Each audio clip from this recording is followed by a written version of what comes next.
So hello everyone, कैसे हो आप सब। तो स्वागत है आपका फिर से एक नई वीडियो में। तो सबसे पहले हम बात कर लेते हैं इंडिया वर्सेस पाकिस्तान के बारे में। तो दोस्तों अभी तक तो आपको पता चल ही गया होगा कि फाइनली पहलगाम में जो अटैक हुआ था उसका बदला इंडिया ने पाकिस्तान से ले लिया है। जी हाँ दोस्तों, जैसा कि आप सभी को पता ही होगा कि कुछ दिनों पहले पाकिस्तानी आतंकवादियों ने पहलगाम में जो अटैक किया था उसी का बदला लेते हुए इंडिया ने पाकिस्तानी आतंकवादियों के लगभग 9 से भी ज्यादा कैंप को उड़ा दिया है। और दोस्तों इसी कैंप में जो है वो पाकिस्तानी आतंकवादी प्लानिंग बनाते थे कि इंडिया को किस तरह डिस्ट्रॉय किया जाए, लेकिन दोस्तों उल्टा इंडिया ने ही जो है पाकिस्तानी आतंकवादियों के इन कैंपस को उड़ा दिया है। और जैसा कि आप सभी इन वीडियोस में देख ही सकते हो, पूरे वीडियोस तो मैं यहाँ पर नहीं लगा सकता due to YouTube community guideline. और दोस्तों इसी मिशन को इंडिया ने नाम दिया था ऑपरेशन सिंदूर। और दोस्तों ऑपरेशन सिंदूर को सक्सेसफुली पूरा करने को सिर्फ 30 ही मिनट लगे हैं। जी हाँ दोस्तों, सिर्फ 30 मिनट। और जब ये ऑपरेशन सिंदूर पूरा हो जाता है तो इंडियन आर्मी की तरफ से हमें ऑफिशियली ट्वीट देखने को मिलता है, जस्टिस इज सर्व्ड, जय हिंद, #ऑपरेशन सिंदूर। और दोस्तों इसी ऑपरेशन सिंदूर पर कई सारे यूट्यूबर्स इन्फ्लुएंसर्स का रिएक्शन आया है। सबसे पहले तो एलविश यादव कहते हैं अहिंसा परमो धर्म, धर्म हिंसा तथैव च, #ऑपरेशन सिंदूर। और भी कई सारे यूट्यूबर्स ने रिएक्ट किया है, जैसे कि हर्ष बेनीवाल, भुवन बाम, आशीष चंचलानी, लक्ष्य चौधरी, टेक बर्नर। और दोस्तों कई सारे लोगों ने इस ऑपरेशन सिंदूर को लेकर रिएक्ट किया है। लेकिन दोस्तों यूट्यूबर धीरू मोंचिक की तरफ से हमें एक इंस्टाग्राम स्टोरी देखने को मिलती है, जहां पर वो बताते हैं कि पाकिस्तानी लोगों की तरफ से उन्हें हेट मिल रहा है। जी हाँ दोस्तों, धीरू मोंचिक के डीएम में हमें कई सारे पाकिस्तानी लोगों की तरफ से हेट देखने को मिलता है। तो सबसे पहले तो धीरू मोंचिक की वो इंस्टाग्राम स्टोरी आप देखिए। भाई बड़े सारे पाकिस्तानी लोग आ गए मेरे डीएम में बहस करने कि इनोसेंट लोगों को मारा जा रहा, बुज़दिल हो तुम। भाई सबसे पहले तो ये इनोसेंट नहीं है, जो अटैक हुआ है ये टेररिस्ट के जो अड्डे थे उनके ऊपर हुआ है। मैं भी पहले यही सोच रहा था कि यार कितने सारे इनोसेंट्स मरेंगे इसमें। भाई टेररिस्ट के अड्डे हैं ये। शुक्र मनाओ इनोसेंट तुम जो लोगों बचे हुए हो। हमारे यहाँ के इंडिया के तो इनोसेंट्स को मार के जा रहे हैं ये पूछ पूछ के। तब नहीं तुम्हें समझ में आता। आँख भाई उड़ाओ, भाई सब उड़ाओ।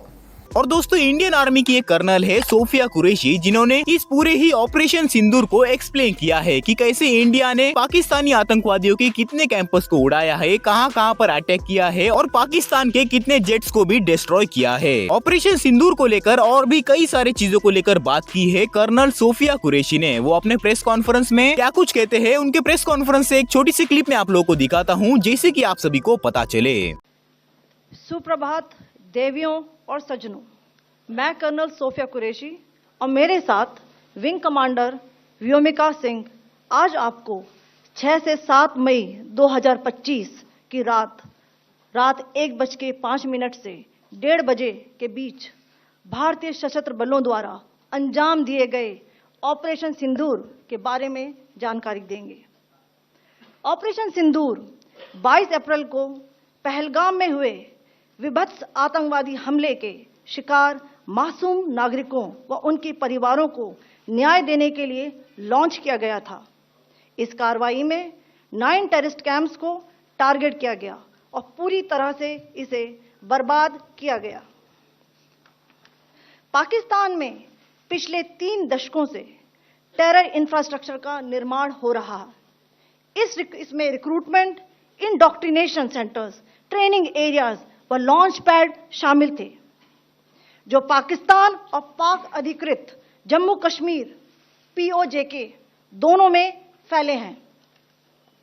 और दोस्तों ऑपरेशन सिंदूर के बाद से जो है हमें पाकिस्तान के प्रधानमंत्री शहबाज शरीफ की तरफ से भी हमें रिप्लाई देखने को मिलता है। वो ट्वीट करते हुए इंडिया को कहते हैं, चालाक दुश्मन ने पाकिस्तान में 5 स्थानों पर कायराना हमले किए हैं। पाकिस्तान को भारत द्वारा थोपे गए इस युद्ध कृत्य का पुरजोर जवाब देने का पूरा अधिकार है और उसे पुरजोर जवाब दिया जा रहा है। पूरा देश पाकिस्तानी सशस्त्र बलों के साथ खड़ा है और पूरे पाकिस्तानी राष्ट्र का मनोबल और भावना ऊंची है। पाकिस्तानी राष्ट्र और पाकिस्तानी सशस्त्र बल जानते हैं कि दुश्मन से कैसे निपटा जाए। हम दुश्मन को उसके नापाक इरादों में कभी सफल नहीं होने देंगे। और दोस्तों कुछ यही रिप्लाई देखने को मिला है पाकिस्तानी PM शहबाज शरीफ की तरफ से। दूसरी तरफ इंडियन आर्मी के एक ऑफिसर मनोज नरवा ने ट्वीट करते हुए कहते हैं, अभी पिक्चर बाकी है। और दोस्तों इसी ऑपरेशन सिंदूर के बाद से जो है हमें पाकिस्तानी लोगों की तरफ से और पाकिस्तानी मीडिया की तरफ से भी जो है कई सारे फेक न्यूज भी देखने को मिल रहे हैं। और इसी फेक न्यूज पर रिएक्ट करते हुए रैंडम सेना ट्वीट करते हुए कहते हैं, dear Indians, Indian army has done their job, now it's time for us to win social media narratives, don't believe on any fake news spread by Pakistani दलाल, wait for official confirmation from Indian government, till them keep F Pakistani on SM. वैसे दोस्तों, successfully रहे operation सिंदूर को लेकर आपका क्या कुछ कहना है, मुझे कमेंट सेक्शन में जरूर बताना। तो बढ़ते हैं अगली अपडेट की तरफ और बात कर लेते हैं नकुल ढुल के बारे में। तो दोस्तों, नकुल ढुल ने काफी बुरी तरीके से ट्रोल कर दिया है एलविश यादव को और उनके आर्मी को। जी हाँ दोस्तों, बेसिकली होता ये है कि नकुल ढुल अपने इंस्टाग्राम पर एक स्टोरी पोस्ट करते हैं जिसमें कि वो अभी जो चल रहे इंडिया पाकिस्तान के वॉर को फनी वे में लेते हुए एक ट्रेनिंग बताते हैं और इसी में वो एलविश आर्मी को ट्रोल कर देते हैं। आप खुद देखिए। This is war expert Nakul Dhull. जैसे कि आप सबको पता है कि आजकल जो इंडिया पाकिस्तान का वॉर का मुद्दा है वो अपनी चरम सीमा में पहुंच चुका है। सब जानना चाहते हैं कि वॉर होने वाली है कि नहीं, वॉर होने वाली है कि या नहीं होने वाली। अगर वॉर होगी तो आप लोगों को टेंशन है की बात नहीं है, क्योंकि मैंने एक टेक्निक तैयार कर ली है जिससे हम पाकिस्तान को चारों का निश्चित कर देंगे। Come close cameraman. तो टेक्निक मेरी है, ये देखिए, ये है इंडिया पाकिस्तान बॉर्डर, ठीक है। हम पहले इस साइड से हम अटैक करवाएंगे अपनी 16 मिलियन की एलविश आर्मी। जी हाँ दोस्तों, 16 मिलियन की एलविश आर्मी लेफ्ट साइड से अटैक करेगी। पाकिस्तान इस चीज के लिए रेडी नहीं होगा। और उसी वक्त जब 16 मिलियन की एलविश आर्मी लेफ्ट साइड से अटैक करी होगी, हम राइट साइड से अटैक खोल देंगे नितेश सोनी के 9 मिलियन के परिवार का। जी हाँ दोस्तों, नितेश सोनी 9M बोलते हैं जिस आदमी को, नितेश सोनी 9 मिलियन का परिवार है जो वहां रहेगा। अब आप सोच रहे होंगे कि ओ माय गॉड, लेफ्ट और राइट से तो ठीक है पाकिस्तान हक्का बक्का हो चुका होगा, लेकिन अगर पाकिस्तान ने बीच में से अटैक कर दिया तो डोंट वरी, जब ये दो हमारी पावरफुल फोर्सेज इनको डिस्ट्रॉय कर रही होगी दोनों साइड से, तब हम बीच में से 3 million cute little red flags छोड़ देंगे यहीं पे। जी हाँ दोस्तों, और पाकिस्तान इस चीज के लिए रेडी नहीं होगा। और ऑल दिस वाइल जब ये सब हो रहा होगा, डोंट वरी, जब ये सब हो रहा होगा, पाकिस्तान के सारे online Instagram pages, Facebook pages पे एक रैंडम सेना द्वारा रेड मारी जाएगी। कम से कम 5 लाख कमेंट्स, 2 लाख शेयर। जी हाँ दोस्तों, पाकिस्तान के पास कोई चांस नहीं है। और ऐसे ही चलता रहा तो मेरा अंदाजा ये है कि अगले 15 मिनट में, वो ये करने के 15 मिनट बाद हम पाकिस्तानी प्राइम मिनिस्टर को रजत लाल की लाइफ पे सॉरी बोलते हुए देख सकते हैं।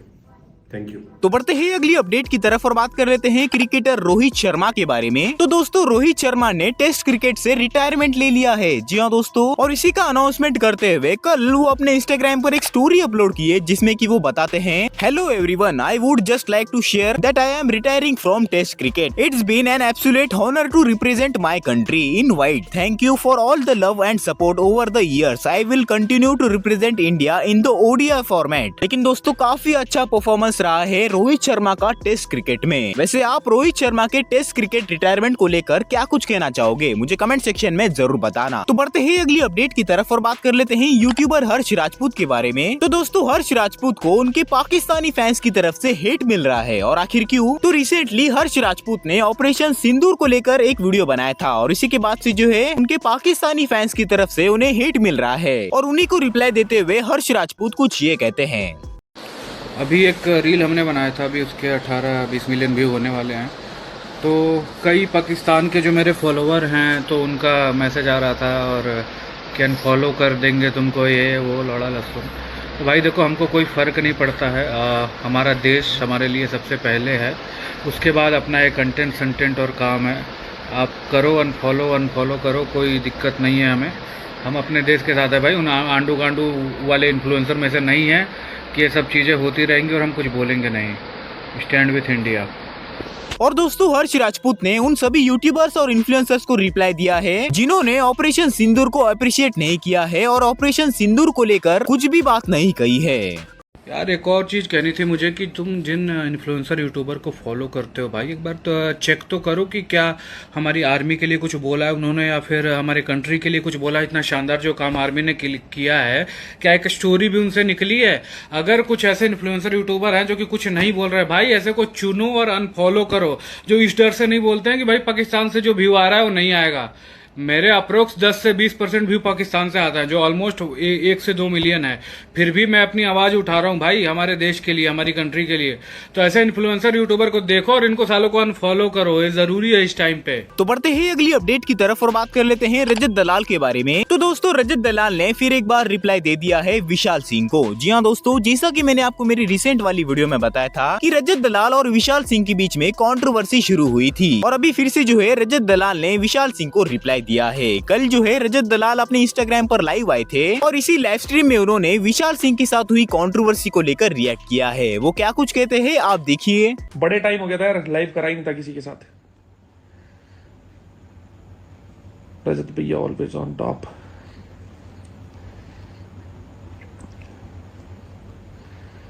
जितेश अरोड़ा, सब बढ़िया चल रहा है मेरे भाई, सब खैरियत है। कुछ नमूने बहुत उछल रहे हैं, उनके बारे में क्या, बहुत सारी चीजें हैं जो तुम्हें सरफेस करती हुई दिखती होंगी इंस्टाग्राम पे। असल में इश्यूज कुछ नहीं होते किसी के साथ, बस कोई रील कुछ दिखती है, कोई कुछ दिखती है, तो वो इश्यूज क्रिएट हो जाते हैं, बड़े दिख जाते हैं। अब मुद्दे की चीज सुनते हैं और छोटा रखता हूँ थोड़ा। तो बढ़ते हैं अगली अपडेट की तरफ और बात कर लेते हैं एशियन पेंट के लीगल स्कैम के बारे में। जी हाँ दोस्तों, जेंजी वे ने रिसेंटली एक वीडियो अपलोड किया जिसमें कि उन्होंने एशियन पेंट के लीगल स्कैम को लेकर बात की है कि कैसे एशियन पेंट अपना परफेक्ट माइंडसेट चलाता है और अपने पेंट्स को जो है मार्केट में ज्यादा से ज्यादा सेल करवाता है। और इसी चीज को एक्सप्लेन करते हुए जेंजी वे अपने वीडियो में कुछ ये कहते हैं। ये एशियन पेंट जैसी कंपनी अपना माल बेचने के लिए ना खुले में रिश्वत दे रही है और ये चीजें लीगल भी हैं। आप लोग कंज्यूमर बिहेवियर समझो, आप लोग एक पेंटर को हायर करते हो और बोलते हो यार इस वाली दीवार को ना नीला करना है, बता कौन सी कंपनी का पेंट बढ़िया है। अब वो उस कंपनी का नाम नहीं लेगा जो एक्चुअल में बढ़िया है, वो उस कंपनी का नाम लेगा जिसके अंदर उसको पैसे मिलने वाले। और पैसे कैसे मिलते हैं? डब्बों के अंदर। जो पेंट की बाल्टियां होती है ना, उनके ढक्कन के पीछे लिटरली पैसों के कूपन निकलते हैं, 50 रुपए से लेके 500 रुपए तक, जिसको दुकान पे जाके आप लोग इजिली कैश आउट करवा सकते हो। तो बढ़ते हैं अगली अपडेट की तरफ और बात कर लेते हैं राहुल वैद्य और विराट कोहली की कंट्रोवर्सी के बारे में। तो दोस्तों, आप में से मैक्सिमम लोगों को पता ही होगा कि अभी कुछ दिनों पहले राहुल वैद्य और विराट कोहली के बीच में एक कंट्रोवर्सी हुई थी। सबसे पहले तो विराट कोहली ने राहुल वैद्य को अनफॉलो कर दिया था और उसी के बाद से जो है अभी रिसेंटली राहुल वैद्य ने विराट कोहली को जोकर कह दिया और साथ ही साथ उनके फैंस को भी जोकर कह दिया। और दोस्तों, उसी के बाद से जो है राहुल वैद्य को विराट कोहली के फैंस की तरफ से काफी ज्यादा हिट मिलने लग गया। और अभी फिर से जो है राहुल वैद्य ने विराट कोहली को अपना रिप्लाई दिया है। राहुल वैद्य को पेपरजीज ने जब एयरपोर्ट पर स्पॉट किया, तब उनसे जब विराट कोहली को लेकर सवाल किया तो वो कुछ ये कहते हैं। आपको वो स्क्रीनशॉट दिखाओ ना, इस तरह की गालियां मुझे, मेरी फैमिली को, वाइफ को दी हैं, तो किसने? विराट कोहली ने? फैंस ने। तो मैंने कहा था कि मेरा his fans are bigger jokers than him.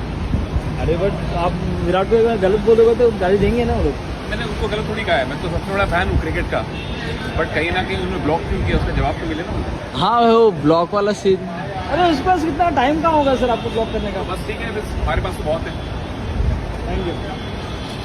तो बढ़ते हैं अगली अपडेट की तरफ और बात कर लेते हैं एक कलेश के बारे में, जो कि हो जाता है पैसेंजर और पेंट्री स्टाफ के बीच में। जी हाँ दोस्तों, बेसिकली होता ये है कि पेंट्री स्टाफ जो है वो पैसेंजर से ओवर चार्ज करता है। पेंट्री स्टाफ जो है वो 15 की पानी बोतल पैसेंजर्स को 20 में बेचने लगते हैं। और दोस्तों, इसी ओवर चार्जेस पे जो है जब इस पैसेंजर ने कंप्लेन की तो पेंट्री स्टाफ इस पैसेंजर को मारने लगते हैं। जी हाँ दोस्तों, तो सबसे पहले तो मैं इस पैसेंजर का वो वीडियो में आप लोगों को दिखाता हूँ, जिससे कि आप सभी को समझ में आए।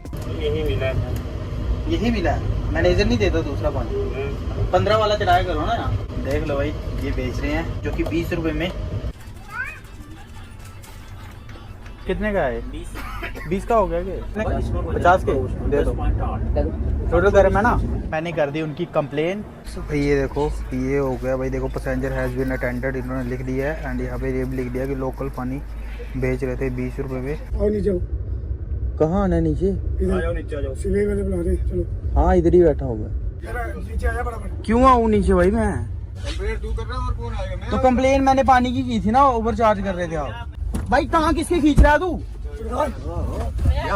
भाई टांग किसके खींच रहा है? नीचे आ जा भाई। क्यों जाओ यार बाहर? ये क्या कर रहे हो भाई? क्या हालत बना दी थी, कपड़े उपड़े फाड़ दिए थे। ये जो ओवर चार्ज कर रहे थे ट्रेन में, मैंने सिर्फ इनकी कंप्लेन करी थी। और देख लो भाई, अकेला बंदा देख के सारे आ गए। और ये है भाई हमारी इंडियन रेलवे सेफ, देख लो। वैसे दोस्तों, आप इस चीज को लेकर क्या कुछ कहना चाहोगे, मुझे कमेंट सेक्शन में जरूर बताना। तो चलिए, आज की वीडियो में बस इतना ही। अगर वीडियो अच्छी लगी है तो इस वीडियो को एक लाइक जरूर से कर देना। और अगर चैनल पर पहली बार आए तो चैनल को सब्सक्राइब करके साथ ही बाजू वाले बेल आइकन को ऑल पे सेट कर देना।